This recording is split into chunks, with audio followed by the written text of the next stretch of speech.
you support what Hamas launched on Saturday morning?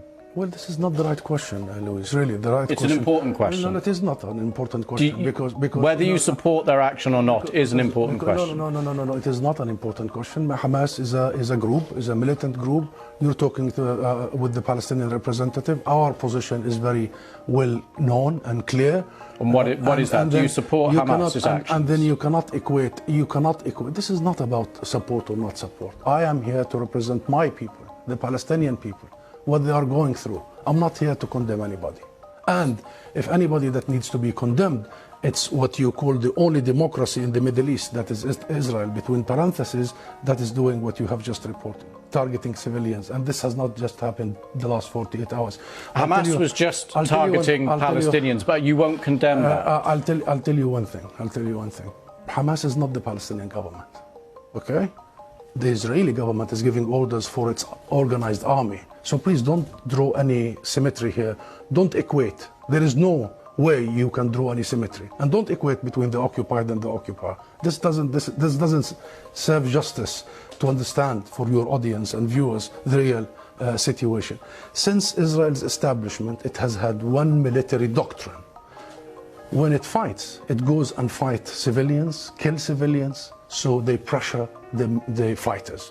Since 1948, and go back to the record, and this has been repeated in Gaza and will continue to be repeated. So the conversation is not a blame game. I am not in the business of blaming the victim here. The real conversation is how do we stop this vicious, deadly cycle?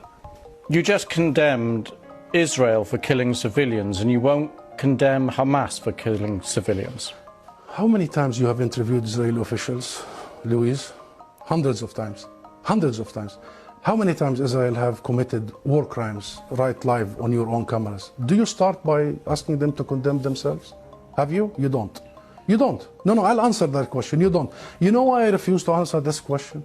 Because I refuse the premise of it. Because at the very heart of it is misrepresentation of the whole thing. Because it's the Palestinians that are always expected to condemn themselves. I mean, come on, this is a political conflict. We have been denied our rights for a long time. So this is the wrong starting point.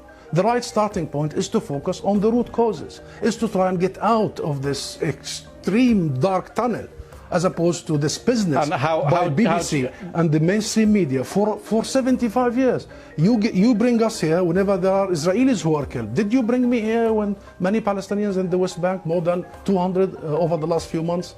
Do you invite me when there is such Israeli provocations in Jerusalem and elsewhere?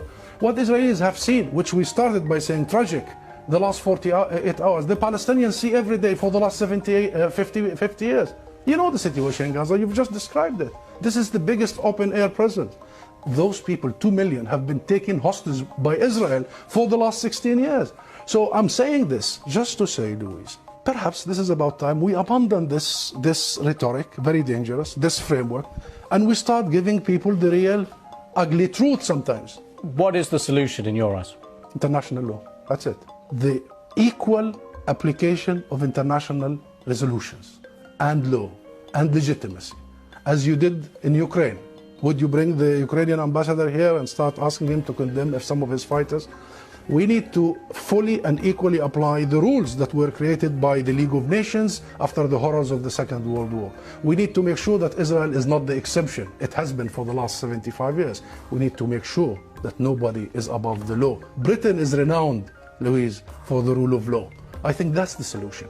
Israel is an occupying force. It is responsible to provide protection for the people under its occupation. And should they commit crimes and crimes against humanity in the coming hours and weeks, it must be held accountable by the international community and the international judicial system. Hussam Zomlot, thank you very much for coming on the programme. Thank you.